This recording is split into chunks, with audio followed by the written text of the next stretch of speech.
zana kan thu pui tur chu ifa pa le ifa nu ten ka thu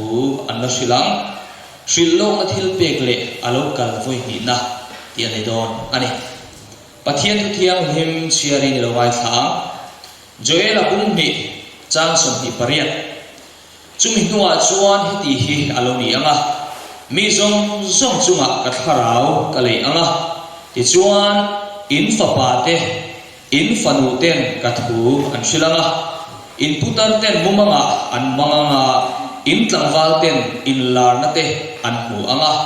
atu thiang himlal pan kan satan mal som ro se amen le New England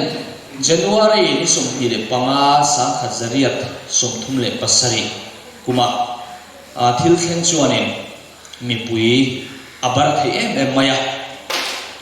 pana chuanin eng sen du kwal lian ta mai hi an hu ani akwal maya hetiam hian mita hudu te chuan an soidan phe chuanin tui phone na satakin lei tuam tu vur var ta chu asu ang mai ani atini chu tiang khopa na sa chuan vana chuan eng sen rui mai chu an hu ani chu thil eng sen ru mai kwal rui mai chuanin mi ati thabara mi kha ati mang angani athen chu tiang chuanin England ram chu an boy ani chu ti chuanin no pang pakhat te hi oma dang lo zin khovar him ang mai hian khi a thofu vuk mai ni chu chulai hona chuan ti chuan me se no pang kum komi le dam lo te chu aron hara ti chuan kuma tang chuanin thau thei lo ani ti chuan mu chung chuanin a khum bul vel an ena chu tia khum bul vel an en chuan khati anga e kwalui mai an hu khanin ani chuanin isu lo kaldo ni mo ati ni chu mo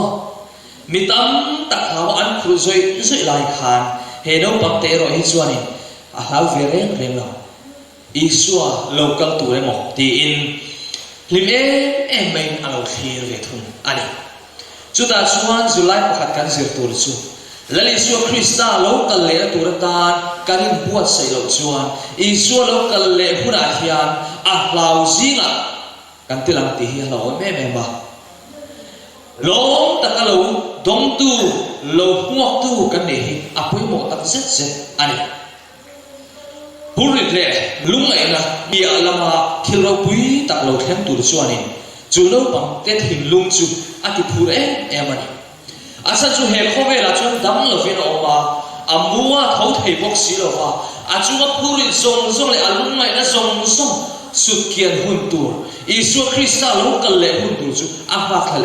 em ani chu mai se lo pam isu lo kal le ha khal em tu chu tu dam ni lovin Ellen G. White ani pi Ellen G. White lalpa chia ro ani ya ani pathian in kum no pam te ani khan aron bol turin akova bol thum theng azira chu tiam su atin morani a mase chu lekha zir diamen en po chu pathian in achan chin tha puang turin athuro pui tak puang chuak turin akko wani chu unaw tu sana hian nam le ke hi pathian chan chin tha puang tu le pathian man wani turian pathian in mindu ani chumi tu chuan kanin buat sai via kanin pek ve angai ni chu pathian in ko ma hian mi patni akova William Foyle Hazen Force ne ako ani masih chung mi te chuan pathian ina buang chuak tur ati kha pakhat ma an buang chuak ngam lo an hun lai kha an buang chuak ngam reng lo wa mi mit mai an venga mi an za wange an buang chuak ngam lo an tua chuan an mani hena pathian na thu da kha la sakin he nu tlo tak chunga hian adapta ani da chuan he kan sil le tu kan ti chuan unaw tu pathian man thea kan ong chuan pathian man thei tur kan oi buat sei chuan pathian in ro pui takin min mang tu ani zela hian chu kan ti thei ani ti ka soi du ni cái ngày quay trong cam thiếm lầu thu soi thấy chút thiếm lầu lúc tục cái này masemo ka impact ve to na chuan ti tak zetin ka impact ve thina pathian rong bona poni se thilung zong in ka in plan ve thina ka trong kam thiam lo ang angin lalpan min mang mai ani chu wa chun nang le ke po hi lekha ka lo thiam lo ni mai the thiam ka lo po ni mai the thu sui ka thiam lo po ni mai the pathian ta na man the tur ka impact chun pathian hian in man na tur asal tu chu wa chuan pathian ta na in lang mo turin kan in som tak zet ani ti chuan pathian in na sat tak mai Ellen G. White chu akmang chhota a lekhabu po tam tak aziaka a lekhabu siak ta chu tunlai khovela po hian vo in khen hian ngai hut a ho e maya tin a lekha siak hi avain sa na chuang ani lekhabu pakhat po kan zia thelo lai ani chuan pol thu po pas lo khan sa na chuang asia ka ni chu avan ro pui tak tero pathian hian man tak chuan chu tiang khoparo pui chuan pathian a choi sang the ne chu wang chuan ke ni helai huna mizoram me pera po among bera oma hian pathian hian an pe pot chuan helai huna hian pathian sa taka choi sa the ane ni chu tiang sa taka min choi sa chu pathian atu ani ti hi kan sia ka du ani thu siak chi sang asia ka a then chu sa kho na lam te nia zirna chung chang te nia in lai chi na chung chang te ania tin rong bol na chung chang te tin ei le in chung chang te mishing khu sak phung in rel bol da chung chang te asia ani a thu siak zila hian krista pada kai lo he rong sa song ru zeta le ani a thai mai hele khabu phei chu apan sia te sia ma se thilung an em ani chumi chia lo kan long chuan chia theu kan tum don ya bible in alo soi angin hun tunga tharau thil pek chu akau san te hena chuan pek ani le dona tu da chuan nang le ke pe kan poi mo khop mai chumi lo dong song ve tu chuan kan loi buat se ve angai ani a then chu thu de khom tak po kan la dong do thu mai kham lom lo tak po kan la dong a chu zong dong thei tu chuan a do kheng lam pang hi kan loin buat se angai ani pathian chuan tharau thiam him lei buak chu a in pe rem to atuna hian ma se a ko shat te hian dong turina do kheng lam pang kan lei pe lo wangin pathian in a tharau thiam him bi ala ron lei thei lo ani chu wang chuan nam le ke hi kanin buat se tak khuna chuan tharau thiam him rei lova alo khen to mai don ani ma se a ko san sana kanin buat se lo ni vai chuan a ko san pum mai hian chu tharau thiam lem chuan min kal hen thei ani chu wang chuan min kal hen lo na turin thei to kan chu angai tak zet hi zen hian kan hriat thar ka tu ani ko san ma sa te khanin pathian da chu an zom tha Yesuan Isua Krista nun thara chu an lo nei thin ani pathian thu angin an numa thu tak chu an nun puya thu taka chu an har thara pathian thu te chu an zom ani chu tiang sia chu nang le pe po hi pathian thu a thu taka a thu kan har thar angai ni chu tiang kan har thar chuan chu pathian thu chu kan zom ve thei don ani Isua Krista nun thar kan nei adua min siam thar adua pol lam lan dan mai la fen chhumre la nun thar min pe adu chumi tur chuan nang le ke kan loin po sei ve a pathian ta kan loin hon ve angai ni ti kan sia apoi mo tak zet ani alo kal le turata kan loin po sei apoi mo tak zeta pathian chuan a ko san ta chu zo nei min lo pe a kan kal so lo na turin pathian hian min pui ani chu ga chuan pathian ne na in la na pathian ne na in tulu ta kan phak ang to le kan thei ang to ka loin puat se ve turin min du ani engtin nge lalpa zo le chuan lo soi in ring ro pathian to turin in pe ro in khon var te chu chi e mula in e chu mi mit huai no se thil zong dop na ni a ngai ta ti khovel shit tirani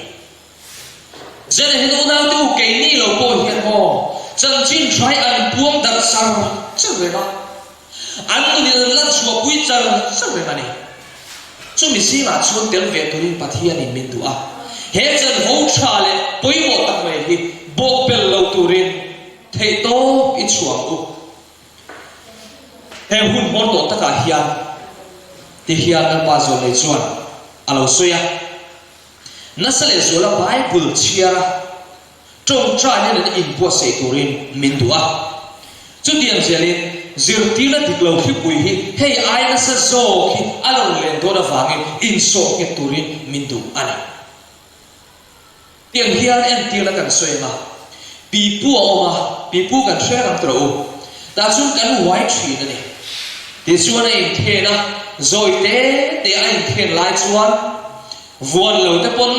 min the theya ma se ai the da tel chuan kanin zel tel tro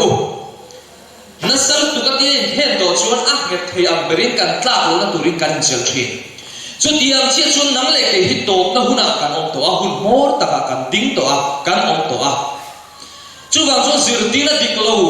chi sang khove la hian a ron lu to wangin kan rin na kan he amaya kanin so he amaya kanin von he kanin zel he a hun to ani chu tiam ro ma ni thurin po pathian thu ta a po in so he no wa ama thu po har thang nei le lo wa ko sang kan bel rem le a ming mai kan bel rem he om sia ani don lo chu wang chuan ilum chuan lum lo lo la i vo chuan vot lo lo tiang che khan chu su kan num dan tu chu ani zera hian fia do lo tak kan niam ti hi a mo om tak se ta chu wang kan hum thanai hi i bo pel lo wang u betel la thon patida pung thum cham kwa chuan mi then khatin muang an rot angin lalpa chu athu tiam konga chuan amuang lo ve tu ma boral du lo wa mi zong lo sin duin nang ma ni lama ado thei ani zo ke mi ti ni chu wangin pathian hi kan lama hian ado theya kan in siam that hun hi min ma arengani ti zana hian i she tharam u William Miller hi kan she chawanga ocean din tu ta zingam poi mo lu tu ania Daniela pumriat kha anzira ni sang ni le zathum shilong na anzir chuan isua alokal thuai dona ni ti chu atlang au puita a alokal na tur dan chu alo in puas se ya nasa takina lo in puas se ya midang te po in puas se tu den siam ve a shil boka yang chuan isua alokal le mai tur chu na khal takin an lo mak ani gum sang ka sari somli pali alo than chuan lungai na le beidon na mam an na alo thekta Isu Krista an ha kha alo kal ta reng lo mai ni chu midam tak chu an sak tu ka tu tiang chuan pathian thu tak tang chuan chu fian ani chu fian la tang chuan an hoi le ta an ko shan mai ama alo bel thila te chuan an le a ma se beidong chung in William Miller chuan nasa zokin pathian thu chu an zir le a this one pathian tharau chuan aron ho fia tir ta in ngai tlo takin pathian thu an zir le chuan pathian thu tak avar po a pathian chuan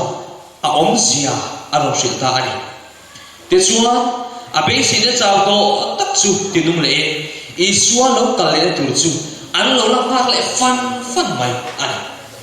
una tu sana kia in nai tlo ka tan fan mo lali suwa Krista lo kal le na turatan hiya in nai tlo kan mo ani tirau ami mal tin ten kan mo ovek remna siam tur bon tlom zo kan om maya ka tlom lo we mo ka khin pui pa a tlom lo chuan kan rem thei chu gang sun tlom zo kan om ngai zel ani lalpa zo le chuan en tin yati pathian alo kal do na ke pen thobi te su kan sheta ati eng pangin ye ke pen thobi te su kan sheta khobe hian thir te ku Isuan chin chian a soi sang sang ta chu aron khem de na kan huta zut zut mai tro hei Isu Krista local le tura ta in rawin na a ke pen khom chu ni urau te u chu wa chu hun rei kan nei to lo muang man kan ni to lo kanin buat si avan poi mo em a kong te chu lo buat sin chu bi ro kui taka than te zinga kan tel thinan kanin buat sei tura ni ati Isu local le hun a than te zinga kan tel ve the tur suan kanin buat sei angai ni lain buat sei lo ken zani tang hin kain buat sei dolom ni Isu Krista local le tura ta midang te buat sei tur bon nang le kei kanin buat sei masa angai engkin nge kaloi buat sei ve dol le testimony volume por na phek som li le patia chuan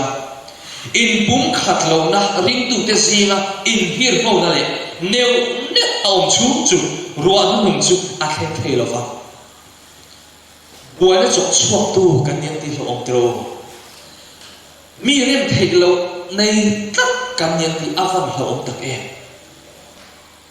urau teu ingai ko chiam te ko nu pai kara po trialin kara po unawin kara po in rem lo na chok chuak tu kan ni ngai chuan kharau lo nu hi kan dong thei do lo ani chuwa chu kharau lo nu dum chan chin tha puan zona turata na min chan pui tu kharau lo nu dong tu hian zana chang hian in po se thawang o in dong ro pui a chuan phek za som sari le paruka pathian in ke ma ni na a thona da tu lian per mai chu engtin moti chapo na hi ania chapo na hi pathian van tir kau te meu po ram huaya chan tir tu chu ani ati urau te o in lai chon na kan nei lo chuan mo kan nun hi a chapo a mai ni sum kan nei le nei lo lama ni lo kan din bun a sa le a diam lama ni lo chu chapo na chu ma na bo chen tu diabola khan alo nei de ka chumi kha ze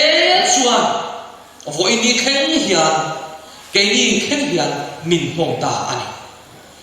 chu chapo na chu a san pa va zirangai lo ke mani hian a om tlat mai ni chu chumi me thei tu le chu chapo na atanga in mai tlom na nei thei tu chuan ni zan lama te zan salama te kan soi do khan Isu Krista kan nei angai ni inuna kanuna lali Isu Krista kan nei angai ani testimony volume lina phek sa thup som sari le pariata chuan khomai amna hutak in lai tlom na hi rong bol na le oshana hian lungchia thla takin tlak chamani ni evan poi em tro orang tu kadin nei tu har avan tu em in nei throm na himo nei tak akilang chuan mi mal ti ni ko san in pum khat lo na himo kan sukiam don kan de do na ni Isu Krista throm na hi kan nu na kan lak lu angai chu wang chu nia lali Isu Krista ina yang u lali Isu Krista kan nun churil bera idaila kan nun suai tu ni ro se kan ti rem ni Isu Krista te lo chuan he in ngai tlom na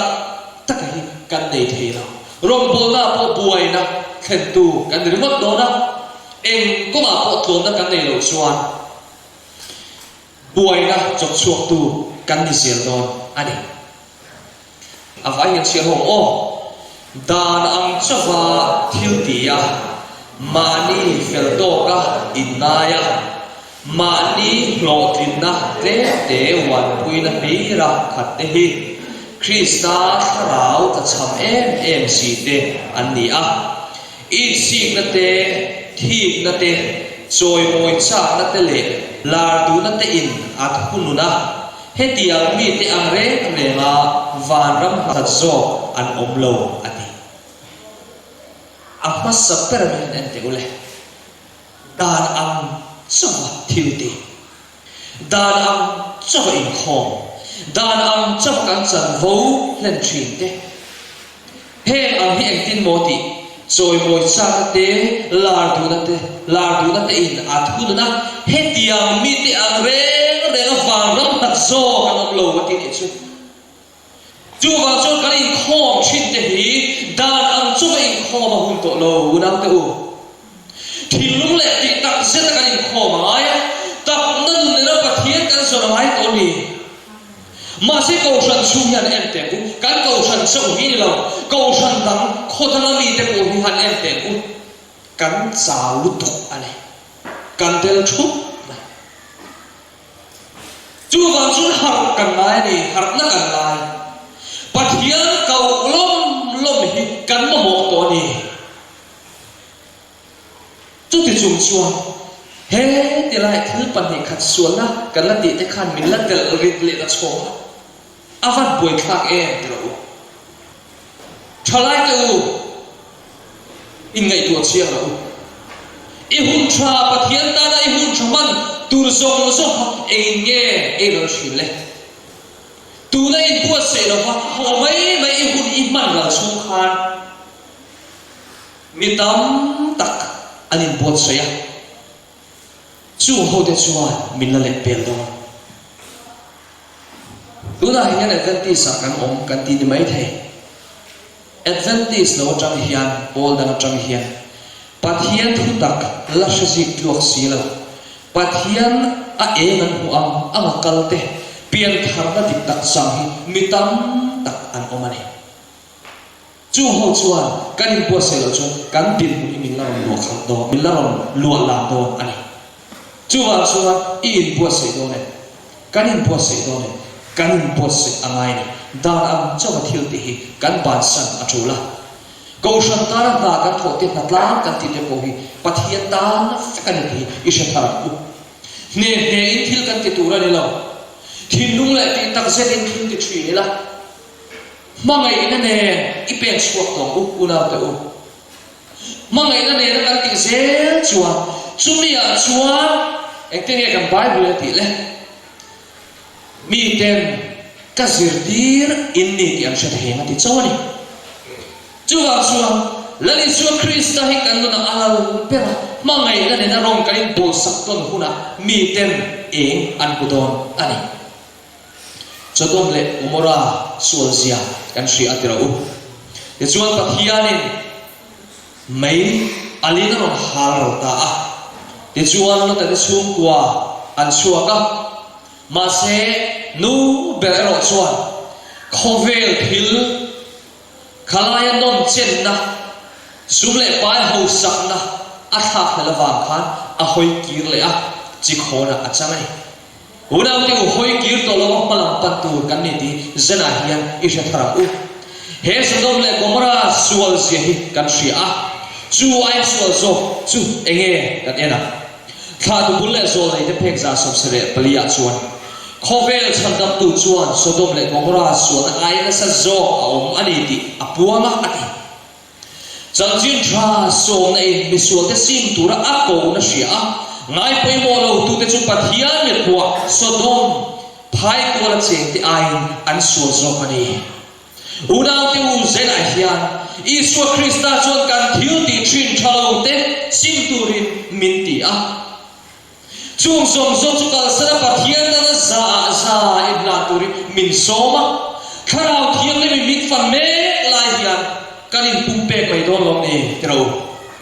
chu tia kan kilo wani chuan mo kan chira hian Sodom le Gomora ti ai sual zo min ni chu ani chuan varam chu kan van hat don e dan ang mai thil ti te pon varam an ta chi chuan sim tura som na omoi tak mai pathian khoi le za na hun tha min la pek lai na egata ma kan lo la lai lo ani chuan kan ta na van kan chu avan ha don tak em chu la chu ni mai to har sa he ma sa pa itan ke ka pen ko ti I ru plan mai kan ti thei to ka ni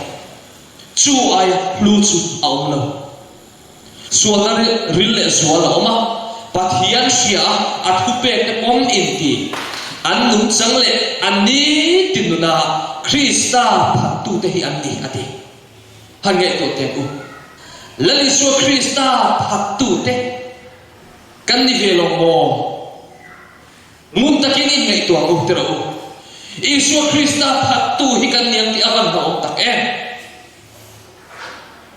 sual na rille sual ak mai zara hiya pathian mi kan devek Christian kan in devek alo sual pu atu pek te popom kan in tia sabat ni te kan servero ma se kan na hian bu tu ro memle kan nun suwa pui si la wani tiro una te chuan chuan heti ang mi himo pathian suwa misual per etika van ram nak takaonte anitla ani zirtir te pokha thilung bol ko an puve tla isu zui ran khan ro kui zo ani sakha andaya ta chu in mai tlom na azirtir ta petera ke sildon khan peter khan tinge ti kha lampa nam te lum chuan ka ke silham ati masih isuan ike ka silo chuan fara chan re re ni lawan ti chia chu engting ye peter ti kha lampa ka pumin min sil ro ati ahan tu am tak tro du am nai tan lo kha la lu tu ro lampa ka pumin min sil ro an ti le no an in mai klom ta hian azir tira ril ruwa in thik na om zong zong te chan thazo he na chang palang a tia khatia na in khaina om zong zong ril ru bon ro an put na zong zong pai khatur khan Isu Krista hian in ngai thom na azir tir ani testimony volume pati na phek sa ti som nga le pathuma khan mathai pu so ba cha som ti pariata mi kha kan wa Nazareth mi in ngai thom suan ka ne na azir ro tu noi ro le ril ro in ngai thom takani huti in lali so Krista asoini tu wang chon Isu Krista nei tu chu in mai thom na du na lo nei china aku na an thom thei chin zana hian aku na kan thom ve hian em le kesil rom bol te kan nei tira u ani le kha kesil rom bol kan nei te kha thom na dum sir na kan hang ve em le nge ni dan ang mei kan ti le ingai tuang u ko san rom bol to tu te po kan nei tu amai he ko san rom bol na ta kan sel me ka hi dan ang mei kan sel nge pathia rong ka bol ve the na ni ti a ti tak satin he rong bol mangai na me kan bol ko san ta u dau te chu zoli zana tan turian ruata lo an ria ki amron ho wang fam mai han le to te u kanin lai poi mo le zia chu ke ni ve chu hun kanin pe te ro u hun kanin pe ya ngoi re gi mi dang kan han lan choma unau ti u kan har amai ni pathia kan chan ho min pe ki mo ki tak senin mangai na ne in den ve tong u heti mai kan hol sela ni chon mo itan van ra ma tel do pathia ni aman du na se in pe ro chuan amang pe lo tel telam se ti ka soi du ni chu ang chon pathia ni min man du lai hian min man the na pia min bang tu ri pathia ne na kan ban tu ra ni chu pathia mi te nun dan tu ani thu si ma sa te phek za so pakwa chuan pathian ma hian thilung in nei thona dik tak chu han nei ni langin ko san chunga puai na le in rem lo na ne ne chin fel na mit na hi atok em ani ti avan dik em tero u chu wa chuan mi in nei thona na ya pathian chen chila adon to chuan thilung cha ko na zong zong tuk dol ani chi chu wa chuan in nei thona hi apoi mo tak se se na chu Isu Krista ne na chang kan zir tu ra ni Isu ani tu chuan chu tlo na chu anei thin ani Philippi bu mi cha thuma chuan min tin in nai tlo takin ma ni ai mi dang thaso ka ro theu ro se ti ke ma ni ai mi dang thaso ka ro thi a har kan ti thina a ber din tu nai kan nei thin chu cha o na thin lo ni chu wa chuan he cha o na thin lo ai hi cha o na thin lo ai hi kan pai amai zana hian mi dang thazo wa kan ruat thiem a ruat tu wa kan chang thiem a tlom so wa kan chang thei do em le kom zo ka chan hi awan poi mo e rom pung so pathum chang ret kan sia chuan in mangai to namot lo chu tu ma eng ma ba su mani mi sing pui mangai tu chuan dan chu zo fam kim to sia ti in kan bible chuan min shin ani chu wang chuan mel ma ne hi thiang lo van ram kai tu te kan nei tu mai van ram kai tu chuan a mel ma a mangai na ya ama ti du da tu trong trai sak thiang ai van ram kai chu mom do na ni khati ang na del in ngai tlo mangai da kha ka han che khau do na nia awan ngom do tak chu ko po in lung ro la kan nei chu na nuam te ro ma si in hir mau na nu le fa em pa le fa em nu pa in ka le ma om to chuan chu ko zalen na o muan na kan ti a om the na chu wang chu krista hazar hoi chu kan mo ma ni Iswa Krista chen chil na a mangai le na minungwa chungwa koshan kan ni tu ani tung khat chu thora hian an zina chu ta an zina chuan he thona hi a boy ta tla mai ni a fen pakhat a chita ni chu ta chu thona kha a fen khan a chem chak thei ta re re lo maya khani chem kal tu kha a chak thei ta re re lo mai ni chu tiang chu ni ta wangin an mang am ta a ti chuanin fiat ti na ron puang ron am ta du dur maya hei thonai chu tiang kha tiang chuan har san na kan to ka chu wang chu kan bung ruwa kan nei am tei tu na hian thona tang kan pe chu angai ani ani lo chun a ri flu tu ka khonai min zo lo ka kan tlamai do na ni ti in anon auta ani chu tiang chuanin mitam ta chuan an bung ruwa an su khes lian tak tak te bung ro hu tak tak ta chu khona ta chuan an pe chuak ta a ti chuan him takin an mani him takin a chum thei ta ni an ti ni chu tiang chi chuan kan tum ram khem tu khian van kanan thek tu rin he kan sin ko ma hian pe khak tu tam tak nam le ei hian kan da ya a chang chuan ke ma ania thil ru kan le ti khan min lo huai ta chu chuan min lo huai thuwa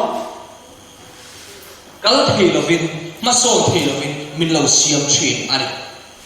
khora po tum ram ma khan thena tur chuan an nei ro ru an khom no an sum le pai po ni ya chu ka chu pe tha amaya khau tha amai an chia chuan nam le ei po hian khovel thil ne na kan thun som na zong zo kan pe tha amai ni chu mi ni lo chuan he khol jin kong kan zo me na hian chu kan sual zak zete khovel kan lai na te chuan minuwa thano na ni chu ba chu na te u van kanan kong zo me kan nia van kanan kong kan zo me na hian kan tum ram khleng nge turin ke mania sual omte ke mania thalo om zong zong pai tha mai chu zara hian I pai tha u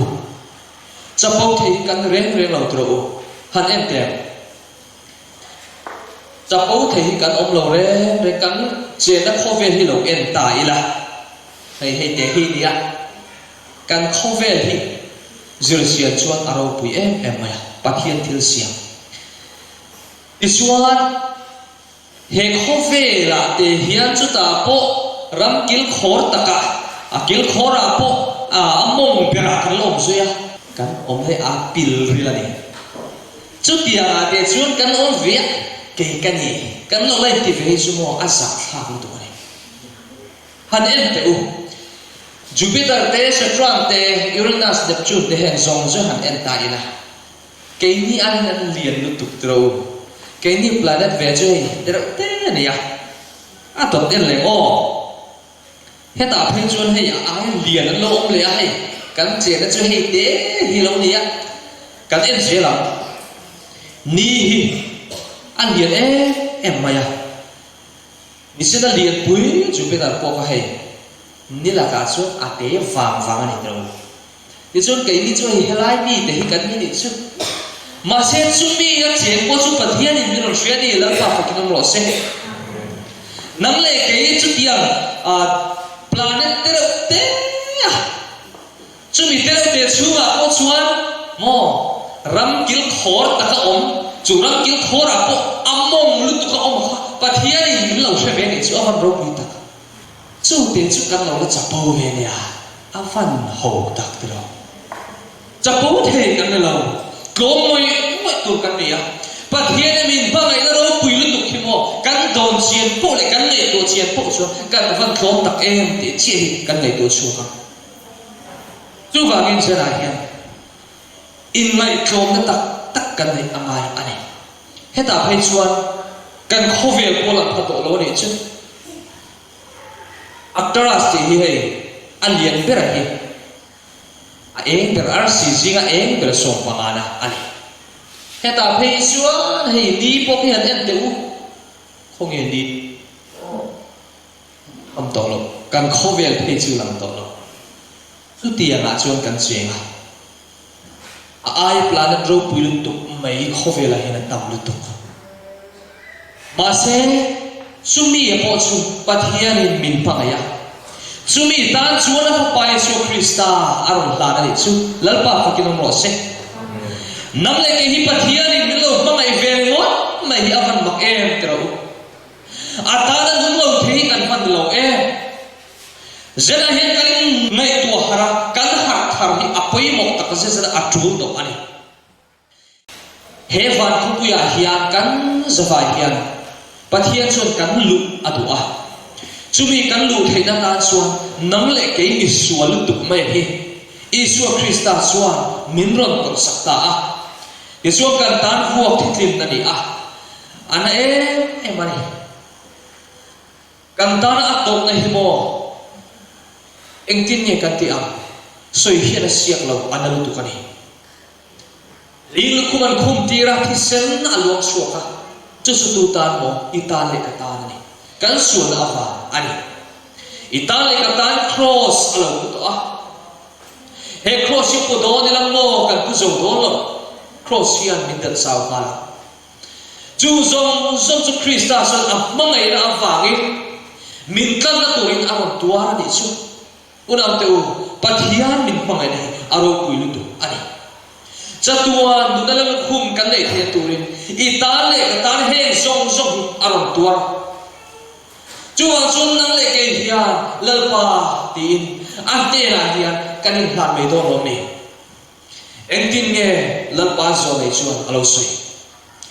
pathian mi kan kharau thiam min an dom theina da tu zong hi an pai fek ara pathian in a kharau ar le mai am ti aya lo zo setanan em ma anei lo ti ka sual na kai hria chua ka chak lo na kai hria chua chandam tu ro pu ya chu ka ma mo ani ti ka hria ti pathian setanan hi a la lu tu ka pathian kharau khian chu ka dong la ka lo piang kharanga kasua te kasibang ti setan hian an la lu tu ani ma se chu ring tu te kal kong ani una tu chui tu chuan kan kal amai ni kanin pe kal thak lo chuan mo a ming mai kan ti chuan ni chi na kan sia to kan ta van ram a hal tu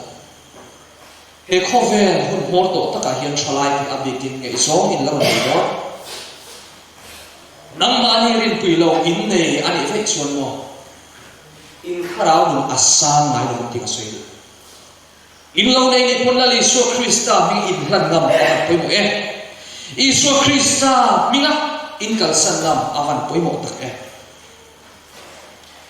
chumi lo chuan in bo kan thei cheta na hi mo a fing lu tu kan bo thei na tu kong hi mo a shen nem lu tu ka nuam kan ti zong te ei ma ni du zong kan lung oi la khop tu ri a shel tuk ani chu kong chu kan zo fu fai chuan kan bo hen thei ani chu bang chuan ei ma ni a pathian kharau thiang him aron le lo a pathian ta kan pe khi setan hian a hau tak sen ani ni tin da ka khatal Kristianum chan chin chi ta ka mai tu na nei thin kan ta tha ati chatuan ba fa hei hian ni chak do na ni hu siam ba sa te so ting elo soi le le mit khap ka lek kan in ven lo ko hian mel ma chuan min ron hual thia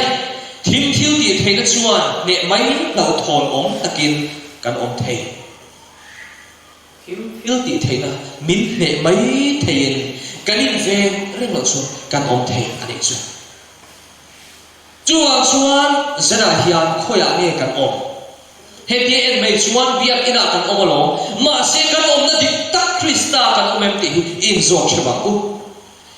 lali so Krista hi kan na alal pero chuan Krista ko mai don lo Pentecost ni kharau thiang na zir ti ti an kha khan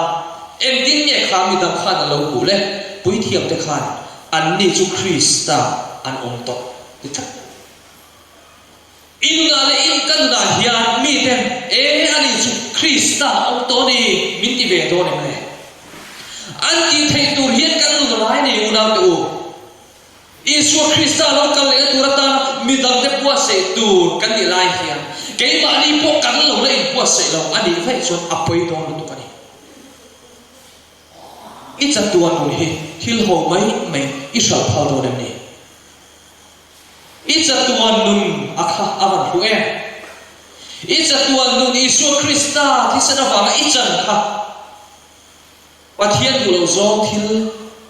non sen na relote va khan Israel phal do nem ni lali Isu Krista kan na lal